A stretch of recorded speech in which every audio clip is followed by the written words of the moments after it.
From the family grocery hauler to fire-breathing racing engines, the one name you need to know is USA Motor and Machine, located at 51 Cleveland Avenue in Nashville, Tennessee.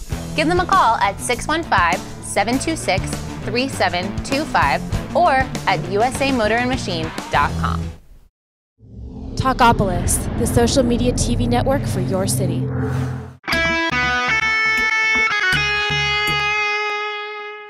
And welcome back, everybody, to Pit Pass. Larry Woody, Joe Williams, having a good time. Hope you are, too. We want to thank you for joining us. I feel good when I get to rage once in a while. Well, it helps. It clears the system, doesn't it? It really does. Of course, you're purging your system 3-4 times a day. Yeah. You know. I'll rant on the way home, Jeff.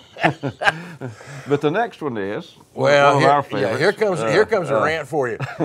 Nashville Mayor Karl Deen has announced his proposed budget for the coming year. Now, one of the differences is that for the first time in history, the Tennessee State Fairgrounds has said that they're going to need a little financial help from Metro.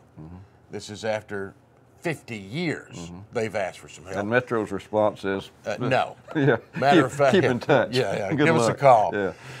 The mayor's budget calls for no subsidies for the fairgrounds, for the old municipal auditorium, which they've been supporting for 100 years. Well, not 100, but you know what I'm saying.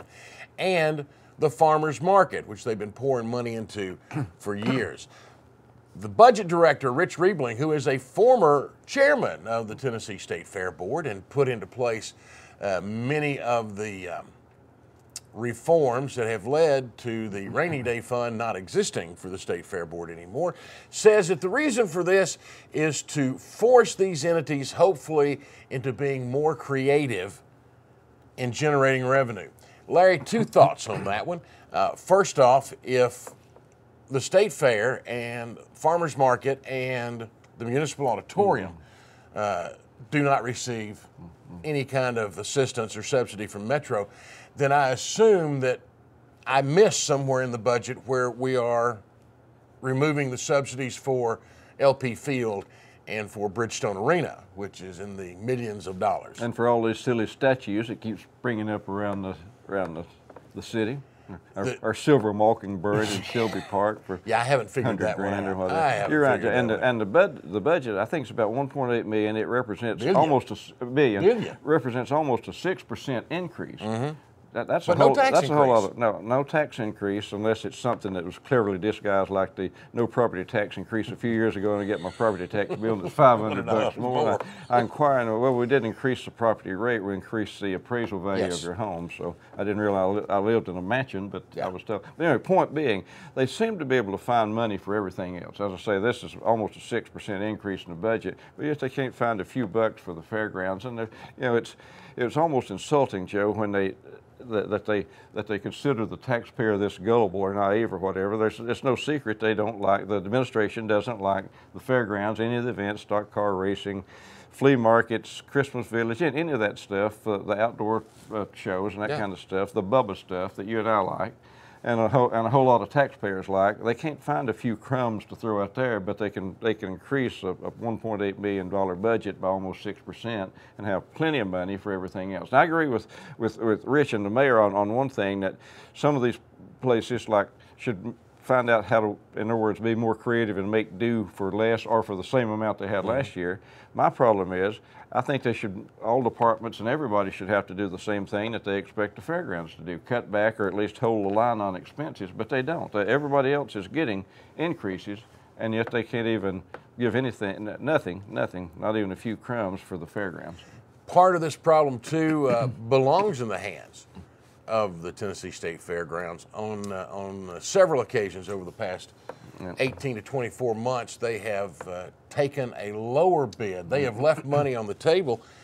Larry, earlier this year, they went so far as to turn down $1 million offer to operate the state fair in favor of about $250,000, $350,000. It's hard for me to understand. Somebody's still got to explain that to me. If I'm selling a product and you say, I'll give you $50,000, and Terrell Davis says, I'll give you $200,000. Let me think about it now, and then it's mind-boggling. You even have to consider it. What's doubly mind-boggling, they go with the low bid. Yeah. Nobody's still explained that to me. They may have gotten a little bit confused in that you know, governments usually take the lowest and best bid when they're buying something. Yeah. And I think they may have gotten confused. They didn't realize they were selling. Yeah. They thought they were buying. They had that's the only, had it turned upside down. That's the only thing I can figure. Here's some advice. I'm no financial quiz. Take the high bid. If everything else is equal, take the bid that gives you the most money. Yeah. It doesn't seem that complicated to me. Again, Joe, you just wonder if this is, I don't want to sound like a conspiracy theorist, but I will, if maybe this is just part of the no secret plan to put this place out of business. You know, the more difficulties you can heap on it, the more it's already struggling, and the greater the struggles will be. You can only push big rocks uphill so long until you give in, and I think the administration keeps adding to the burden that the fairgrounds been under for years. I think they believe it's a war of attrition. They will eventually just wear them down, bleed them dry. Yeah. Call them Sherman. Yep. You know? Yep. Ask the folks in Atlanta about Sherman. And it's disappointing, Joe, pardon me, because when we go out there, the crowds are good. You know, the racing crowd's been pretty good. I went out for flea market crowd's been great. Flea market crowds are great. Christmas Village, that kind of thing. I went out in February for an outdoor show, fishing boat show. It was packed. People were lined up around down on another street waiting to get in. The parking lots were literally overflowing. I talked to one of the show people, booth people, and he said that's an ideal place. He said he'd much rather be out there than the downtown auditorium, the convention center, anything there, because there's no parking. You've got to get the products in and out, the boats and that kind of stuff.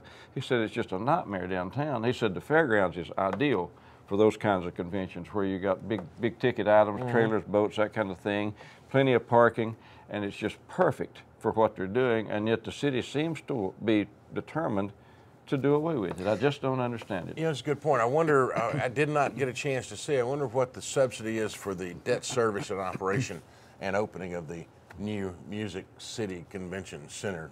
Well, I'll call it what I think it is, the personal plan of the mayor. All right. Just so you'll know, I've got the real feeling, Larry, we're going to be following that story because I think there's some things that'll have to change there. We've had Dwayne Domney on this show before, and I'm sure he'll have a few things. Councilman Domney. The big picture, Joe, I think, and you said it before the segment, I think this is just another indication of the administration is determined to close this place down and end stock car racing along with the other events. Yeah, I don't think there's any. Even though the referendum was a slam dunk. There's always ways to get around what the public might want. Oh yeah. And that's what they're doing. Yeah. Speaking of slam dunks and switching gears a little bit, Mason Mingus got to slam dunk just a little bit, recovered at Salem Speedway over the weekend. Mason now goes to Talladega with the ARCA guys. He is in second place behind Frank Kimmel, who, by the way, Salem's his home racetrack, so you should have expected this coming. He's raced there since he was a baby, and that was back when they had chariots. Just kidding, Frank. But Mason goes in about 30 points down to Talladega, and we wish him well, Larry. Talladega weekend. And Mason, a bright young kid, 18-year-old kid from Brentwood. And we've had him on the show before, just a really super kid. And I think he's got an unlimited future. He's a great racing talent. As you said, he's trailing Frank Kimmel in the ARCA standings, which is pretty good, 18-year-old kid. He's bright, he's personable, he's articulate, he presents himself well in front of, with the media forums. Unlimited potential. Going into Talladega, I'll admit I'm holding my breath. I talked to Mason earlier this week for a magazine story I'm working on. And my last words were, be careful out there. Good luck and be careful. I still hold my breath, Joe, when ARCA goes to Talladega, which they'll be racing there Friday. The angle I'm taking, kind of interesting, James Hilton is racing at Talladega, 78 years old. I was going to say, how old is he? And Mason is 18. James Hilton is 78.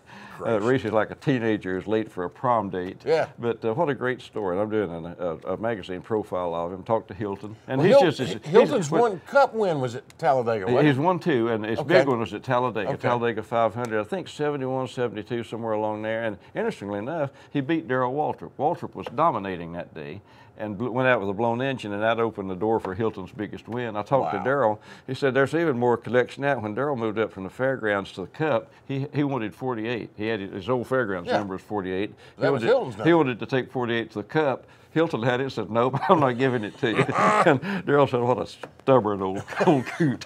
But he laughed when he said it. I guess that's when he kind of adopted the 17. Well, you got to be stubborn to last in stock car racing for 60 years or however long Hilton's been in it. But what a great story. You know, local kid, bright local kid, Mason Mingus, 18, racing against a 78-year-old veteran, James Hilton, at Talladega Friday. And Kimmel leading the points as a 9-time champion. I mean, he can't be more than 15, 20 years Mr. behind. ARCA. Yeah, he can't be that far behind, you know. And looks up in his mirror and there's an 18-year-old kid breathing down his neck.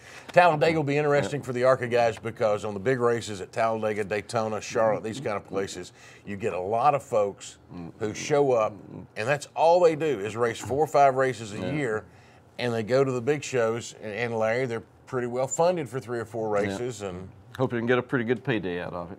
But again, Joe, in the old days, ARCA racing was really scary on those big tracks. And it's still, frankly, it's still kind of scary. There's probably some drivers out there who's with limited talent and ability and frankly, limited equipment too, that's not the best equipment in the world. And sometimes you tend to forget you're going 200 miles an hour around concrete walls because speed's relative, and when everybody else is going 200, you tend not to realize how fast and how dangerous it is. I just hope these kids, these drivers, and particularly youngsters like Mason, are kind of keep that in mind. It's still a scary race. It's most people will tell you though, it's not the speed, it's the stop. That's what'll get you.